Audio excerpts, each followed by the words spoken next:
Hey, my name's Bonnie, streaming from Awabakal and Warramai Land, and this is The Good Stuff on Newcastle Live. This is Good stuff.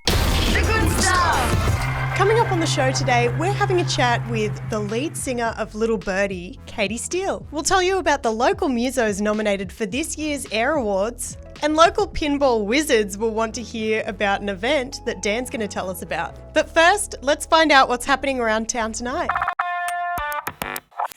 This is where it Sounds good. good stuff. It's music and movie trivia night at the Stag and Hunter Hotel with Nick Milligan, open mic at the Newcastle Comedy Club, and it's another night of salsa at the Wicco tonight as well. To find out what else is happening, head to newcastlelive.com.au. Good stuff. This year's Air Awards features a healthy dose of local nominees. Local acts Little Quirks, William Crichton, Lynn Botel and Daniel Johns are all in the running to snag an award. To find out more, head on over to newcastlelive.com.au or check us out on Facebook to see what everyone's talking about. This is Good stuff. Former lead singer of Little Birdie and iconic Aussie muso Katy Steele is about to release her second solo album called Big Star. To celebrate, Katy is heading out on tour, which will hit Newcastle on the 9th of July. So I'd like to give a warm welcome to the incredible Katy Steele. Thanks for joining me today. Oh, thanks for having me. No problem at all. So look, some pretty major life moments have happened during the creation of this album, including becoming a parent to two girls. So can you describe the journey and challenges that you've faced while creating this album? Yeah, I guess a lot of the challenges have just been like what most people probably go through that have kids. Just generally just finding the time to put aside to work on stuff has been challenging. Just bringing up kids. Anyone that has kids would know what I'm talking about. It's a grind. Yeah, it's a real grind. Especially because my youngest one is only like 1. She just turned like 1. So Wow. yeah, we've been, the first show I did, I think was like 4 weeks after she was born. So kind of just been like, yeah, grinding. But I've kind of enjoyed it. Like I kind of feel like I didn't want to kind of lose myself. Like, with having kids, I still want to be active and I still want to I still want to play music, and there's no reason it's hard, but there's no reason where you can't. I luckily have a lot of help. My mum helps me out a lot, but and I have an amazing partner, so it's easier than for me than maybe for some other people. So yeah, I've just kind of gone for it. Yeah. And speaking of your partner, Graham McCluskey, this album was created in your home studio alongside him. So I'd love to know, could you share some insights into the creative process and the experience of writing and recording and producing the entire album in such a DIY fashion?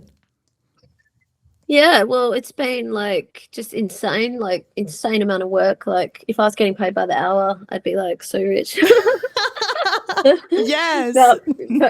but like, no, it's been amazing. Like it's been a real like it's got inside of us and it's taken over our lives. So it is nice to like finally like let it go and let it go.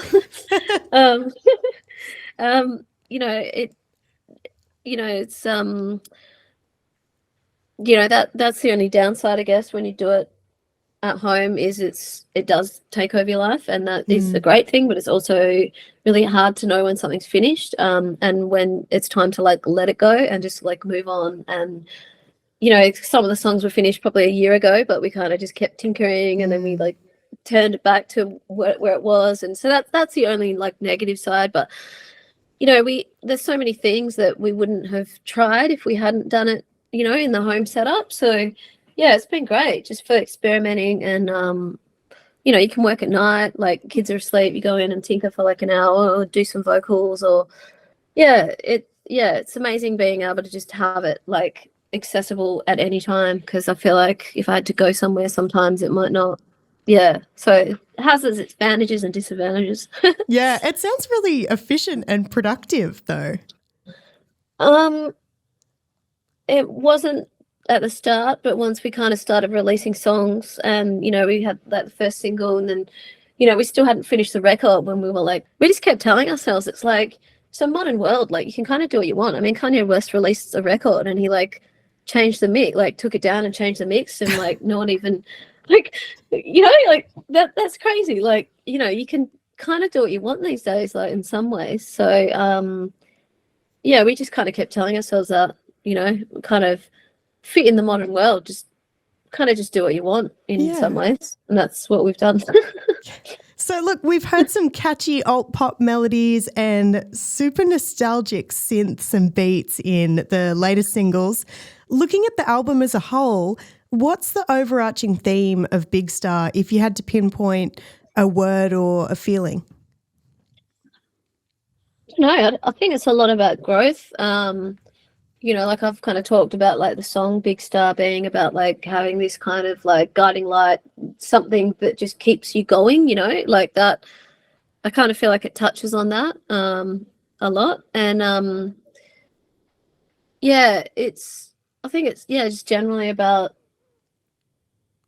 just kind of finding that strength to keep going. There's a lot about like human like condition, like human behavior and emotions, and yeah, what drives you and just keeping going. I think that's what, if that makes any sense. Yeah, it does. So where did the inspiration to write about this come from? I don't know, I guess it was just like what I was going through in my life, what we were both going through in our lives, and yeah, like I don't know, the songs are like, it's all really natural and organic. Like it kind of, you know, the songs kind of form themselves, like they write themselves. And you kind of just like, you know, you kind of look back a month later and you're like, oh, maybe that was about like, that's what I was going through at that point in my life, or it might be something my friend's going through or whatever. And yeah, we just kind of like, you know, a lot, like with a lot of the songs, it really came down to the production, and that's what we really slaved over. Like, you know, the songs have been written, you know, for the last 2 years, but it's just like fine tuning, you know, all the sonics and the sounds and like the arrangements as well is a big thing. Like, yeah, so I guess, you know, when you really kind of think about it, there's a lot of elements to a record, you know, a lot of stuff going on. So it kind of does take time. Yeah. Yeah. Well, speaking about growth, I mean, you were out on the road touring internationally at the age of 19 as the lead singer of Little Birdie. So why is growth at the forefront now? You know, from where I'm standing, you'd think that you did heaps of growing back then. Yeah, I don't know. I think it's just like maybe it's maybe it's like me going into this next stage of my life. And I don't know, like I feel like most artists never feel like they're like done, or like they're, you know, you never feel like you've done it all. Like I've got so many songs like that haven't even been released yet, and like I'm notorious for like writing and creating and then just never releasing it. Like I did like 3 albums worth of material in America that I haven't released, and then, you know, I went to New Zealand, another album over there, and you know, I've written so many songs that no one's heard, and which is great, great work, but great for being productive. But yeah, it's, you know, the hardest thing is just kind of saying, you know, that's done. I'm gonna push this out, and yeah, I don't know. It's like a natural thing. You have to just really believe in what you're releasing, and you have to. Yeah, I guess it is easier to have a collaborator. Like I've found it really great having someone to bounce off, and yeah, we're kind of like a real team, you know, and that has definitely helped, I think. Yeah. So you're playing here in Newcastle at Lizottes on the 9th of July. So will this be your first time going out on tour with the family, or how has touring life changed since expanding that? Yeah, well, the first time I went on to my first daughter, Iona. She was only 4 months old, and she's nearly 5 now. So, and that was a solo tour. So that was cool. I've got a habit of just like, getting on with it. So it's going to be different this time. Like we're flying back and forth a lot. So we're going to be leaving the kids back here with like some babysitters and kind of going over and doing the show and coming back. So it's going to be a lot more traveling. But it's at the end of the day, it's a job and it's my life. And it's it's definitely different. Touring, like, with having kids, you kind of you get off stage and you kind of like check your phone. You're like, oh, is everything cool? Like, Yes. Rather than like drinking heaps and stuff. It's you've got other things to worry about now. So it's definitely different, but takes a bit more logistics as well to organise. Yeah. So going from, being off stage and having all of these different responsibilities, do you ever find it hard to kind of get into that space of performing and, going into that role of it being your job? I not really, no, because I think because I've been doing it so long that it's it's kind of second nature to me now. It's I find it pretty easy to kind of get in that zone and get into that headspace. But obviously it's just it's all the stuff outside of the stage that is the hard part. Just finding the time to do everything and finding the time to I don't know, just to put on the best show. There's a lot of stuff that goes on behind the scenes, and it's just I don't even know what I'm talking about. Gotta stop talking. Anyway. Look, Katy, it's been an absolute honour to talk to you. Thank you so much for spending some time with us, and I can't wait to hear the whole album. Congratulations. Oh, thanks Bonnie. Yeah, nice to meet you. Good Stuff. Pinfest will once again take over Club Macquarie this year in September.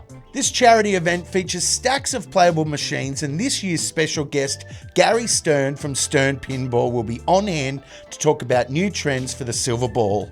Limited tickets will be available from Friday the 1st of September. Head to the website newcastlelive.com.au to find out more. Good Stuff. That's it for the good stuff today. I'd love to say a big thanks to Katy Steele for joining us for a chat. Be sure to grab your tickets to see her live here in Newcastle on the 9th of July.